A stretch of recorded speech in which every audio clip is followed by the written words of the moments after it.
What's up, everybody? It's CJ. Hey, today is my last private staycation roll with Alex the Zombie Stewart. It has been a blast.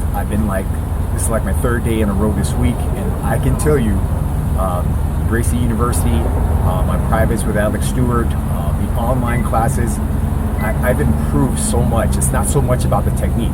It's really about the human being, the understanding of body movement, the spiritual aspect behind Jiu-Jitsu and the confidence it brings, realizing that the techniques are tried and true, and you learn and grow every day. I mean, it's a skill set that you can take home immediately.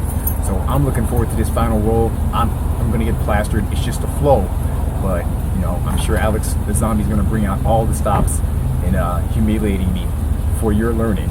You don't have to be a fighter to feel like one.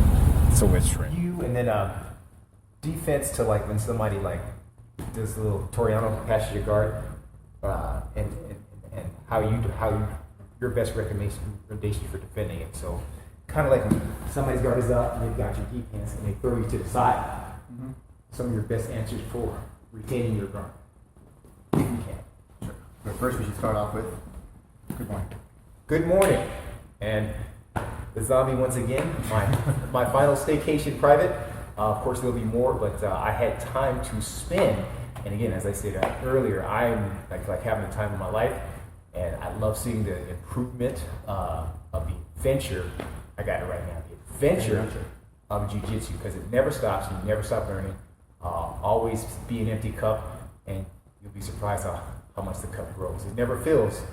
It grows. Did you like that? I did, yeah. See? People say like, oh, are you half empty or half full? I'm like, I'll just grab the same cup and dump it and give me a whole another one, you know? Exactly. I like that. See? That's why I call him like sensei. You know? The sensei zombie. All right. So just some brief reviews, just for my sake, because that's what you should be doing on some concepts. You don't remember it all, but you have to go back in and try some of the stuff to retain. So that's what we're going to go into, and then we'll go into some how he retains his guard, because it's really sweet how he does it, especially when I saw it in one of our rolls, how he defended it. It's pretty amazing. And that's the thing, man. Is like, to me, a definition of a good open guard is not someone who can sweep or control or submit. It's someone who could retain an open guard, you know, who could retain back to the open guard or closed guard.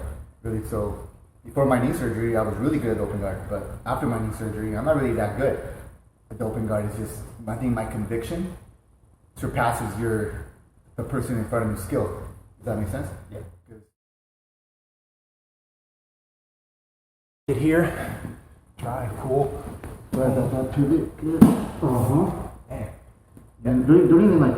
I don't even have to shift in. No, so just you feel you got the eye. Boom. There you go. And now you kind of have your pickings right here. This is all up the hip. Over here.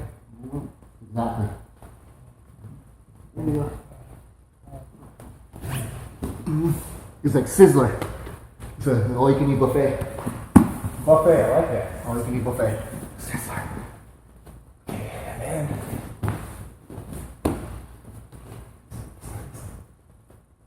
Top one stays on top. Yep, top one stays on top. To the side. So if I may, I guess you can see the. Yep. Where you want, right? There. This or the hand to collar. We'll just do the hand to collar first, right? I'll do the collar chokes or the thumb and lapel. Make sure you're holding it down. It's like good.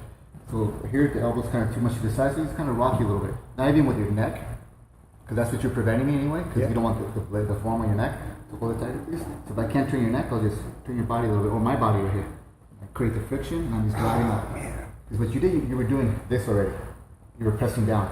Start with the friction first. Yep. So you just find the 1, 2, press, and then just drive up. Drive up. See, like right now, my belt. Yes. So then it's going up. Oh. And I'm pivoting with my leg very straight. I turn. Bring the knee up. I could block the shoulder. If you were like this, then I would block the shoulder or cup, knee, and then just analyze what's going on right now. Control. So that if your hand is here, I can't flare anything, so I have to retract and flare. Retract, flare, lean, whip, sit, and retract and then drive. I'll go back again. Here's a piece of that I just registered. Long time ago. So, thumb, close your eye.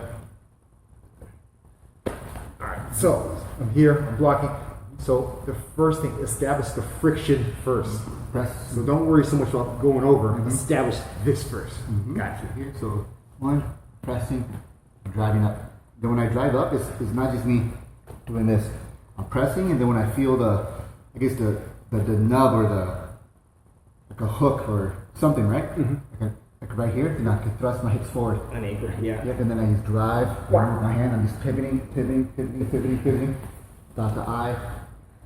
Drive if I have to. Lean. Take my hand out if I have to. Start, all you can eat buffet. Yep. Here. I even here I can still lean, whip, sit. That is so controlling. Right. Another thing that's starting to make sense is even posture is everything. But guys, it's not just sitting back on your heels. I thought, if I can just get my butt to my heels, I have good posture. You mean the back foot? Yeah. Yes. This here, the thrusting of the hip worked even on the armbar. So it's more than posture. It's controlling your pelvic tilt. You thrust it in, squeeze your glutes, thrust it in. It really provides you just that much more power, more surge and strength. You can attack that small joint, and that's the thing that's been missing in the game, understanding that concept. Because two things. One, Carlton, and two is hips, right? Hips, what I mean by that is that I don't think there's a technique out there or move out there that does not include the hips. That does not, that the hips will always make everything better and stronger. But I don't think there's a technique, even a rear naked choke, using your hips would be more efficient, I guess, right, and stronger. Right. The Carlton, I don't know why I said that, because you went like this, but the Carlton, when he goes like this, like that, then he goes like, yes. Dun. He doesn't go like, dun, dun. He thrusts, thrust. Yeah, you gotta thrust. Yeah, and side, back. Let me change levels so it doesn't look so funny. How do you think about it? Oh my god! Awkward! I was like, oh my god. Cool. Supported off your elbow? Sometimes I do, man, when people try to pass. Did you discover that, or is that something you just do unconsciously now? I self-discovered it. How about that? I'm not saying I invented it, right? But no one taught it to me, right? Because I wanted to keep my hips up when people pass. Right? I'll just kind of be like this, Okay, because I was wondering why I couldn't get the legs to flop in the roll, and now I understand. Because how do you kill that roll, that flop? You gotta put a wedge. My hips would have to be on the ground.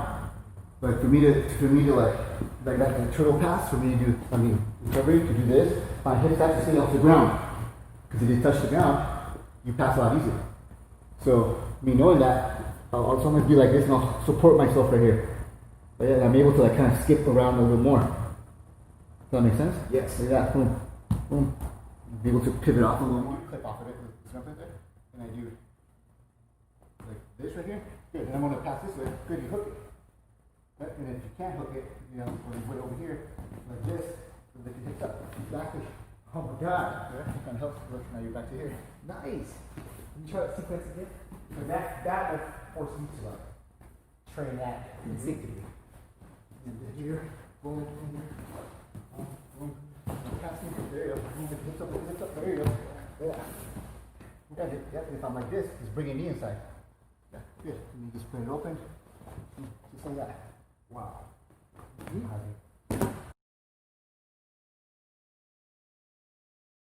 So we're gonna practice, and I think today's 2-minute flow I'm gonna put that, try to infuse that in my game, and you only get better by trying.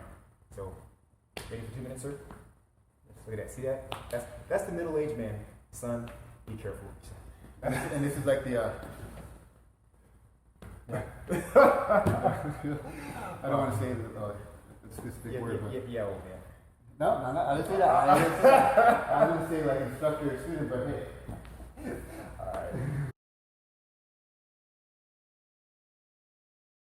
All right, here we go. So we're trying to stick with the lesson here, but we're gonna get a little flow going. So I'm trying to pass this guard. My balance is like getting right back on time. I felt very good about like knowing where to be. Again, thanks to Alex, the spins are back, the little hops, able to feel myself like countering when he's trying to counter me. I did a step back, but I recognized it. I tried to bring my opposite leg in, but his knee kind of cut that, so I stopped and changed. I just didn't panic and flop. So he's attacking again, but I'm trying to melt too. I'm trying to melt. Now, the old me would fall right on my side. but I landed right on my elbow, propped myself back up, and I backed off. Now Alex is using his open guard very well. I'm trying to stand by grabbing his lapel. He's countering by grabbing my foot so I can't just escape like I want. So I reposition and I push his ankles with my knee into his butt. He pulls me in, but I'm cool because I'm comfortable where my knees are at. I grab his lapel to counter his pull, try to flow over, but instead of flopping, I controlled it a little better, ended up on my back, and was able to start working my guard. One leg was in, I was able to get the other one in and start to off balance. Now I'm using my hooks. He escapes, but now, like he taught me, use your feet as sensitivities. Try to stay under. I grabbed, he tried to clock back. I used my open guard to push back, get to my side. I'm doing a much better job of just staying on my side and not letting go. So I do a sweep. He comes back to reverse. I hip out. I've been doing that a lot lately. Now, he didn't know it, man. I did some judo, man. You can't be trying to sweep me, man. Come on, bro. I did a little judo. The ghetto man, G.I. Joe Charles. What's up? So now I'm grabbing both ankles. I'm trying to reverse, but he's already like starting to melt. Started to get a little frustrated for a second there, but I said, let me just have small victories, small off balances. One moment I'm particularly proud of, I was able to get his arm to the side, and I just didn't think enough to I put the wrong knee in to get out. Grabbed his foot, he went off to the side. It's like me playing against me on steroids. So now he's melting. I managed to get my knee in. I'm using that tracking thing he keeps telling me about. And of course, I'm winning a little bit. That small battle, but of course, that's the teacher. So he staples my leg, and he's going to hop over. I already feel his weight, and now he's starting the side position.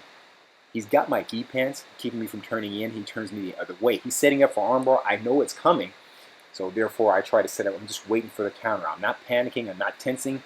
He comes over. I know it's coming. I hop my butt over. I love that. I'm able to slip my arm out, but he does a good job of staying connected, not letting my arm come underneath. And sure enough, he starts setting up before his choke. It seems like every private we end up here, and right on time at the 2-minute mark. I'm feeling good where my hands are for protection, but time was up. And like I said, small victories. I'll take the big L any day. On the path to small victories. another destination. There you go. Thank you, Mr. Alex. God bless you. Subscribe right here to this link.